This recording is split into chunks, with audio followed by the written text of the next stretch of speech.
Hello everyone, আসসালামু আলাইকুম। সবাইকে ওয়েলকাম জানাচ্ছি নতুন রেসিপি দেখার জন্য।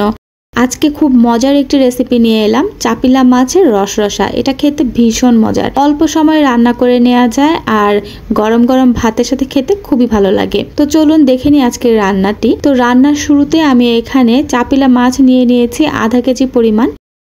মাছগুলোকে সুন্দর করে কেটে ধুয়ে পরিষ্কার করে নেওয়া হয়েছে। এবার আমরা এই মাছগুলোকে নিয়ে এখন পুরো রান্নাতে চলে যাব। তো রান্নাটা হবে হাতে মেখে, এর জন্য আমি একটা কড়াইতে পেঁয়াজ কুচি নিয়ে নিচ্ছি অনেকগুলো, 1 কাপের মতো। সাথে দিয়ে দিলাম কাঁচা মরিচ স্বাদ মতো, লাল মরিচের গুঁড়া আধা চা চামচ, হলুদ গুঁড়া আধা চা চামচ, ধনিয়ার গুঁড়া আধা চা চামচ, সাথে লবণ স্বাদ মতন। আর সরিষার তেল দিয়ে দিয়েছি, সেটা ভিডিওটা স্কিপ হয়ে গিয়েছে।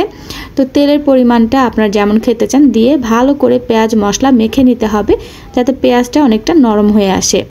তারপর আগে থেকে কেটে ধুয়ে রাখা মাছগুলোকে পেঁয়াজের মধ্যে দিয়ে দিব।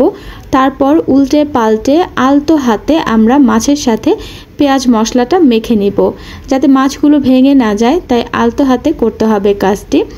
তো এবার আমরা সব কিছু মেখে নেওয়ার পর এর মধ্যে পরিমাণ মতন পানি অ্যাড করতে হবে। আমি এখানে আমার হাতটা ধুয়ে পানি দিয়ে দিচ্ছি, যেহেতু হাতে অনেক মশলা লেগে আছে।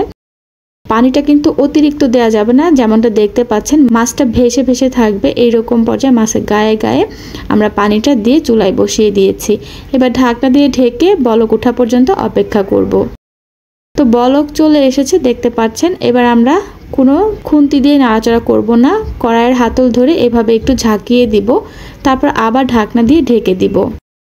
5 থেকে 6 মিনিট পরে চলে এলাম। এর মধ্যে কিন্তু অনেকটা পানি শুকিয়ে মাছটা রান্না হয়ে এসেছে। এখন আমরা দিয়ে দিব বিলাতি ধনিয়া পাতা, যেটা লম্বা লম্বা হয়ে থাকে। চাইলে রেগুলার ধনিয়া পাতাও এখানে দেয়া যায়। তারপর ঢাকনা দিয়ে ঢেকে 5 মিনিট অপেক্ষা করব। 5 মিনিট পরে এই পর্যায়ে আপনারা লবণটা চেক করে নিতে পারেন। যদি লবণটা হয়ে থাকে তাহলে আমাদের আর লবণ দেওয়ার দরকার নেই। তারপর আমরা চুলা থেকে গরম গরম নামিয়ে পরিবেশন করে নিব। এই তো রেডি হয়ে গেল আমাদের মজার চাপিলা মাছের রসরসা রেসিপি। এটা খেতে কিন্তু সত্যি অনেক বেশি মজার, একবার বাসায় ট্রাই করে দেখবেন। আশা করছি ভিডিও ভালো লেগেছে। ভিডিও ভালো লাগলে প্লিজ আমার চ্যানেলটি সাবস্ক্রাইব করবেন। বিদায় নিচ্ছি আজকে এখানেই। আল্লাহ হাফেজ।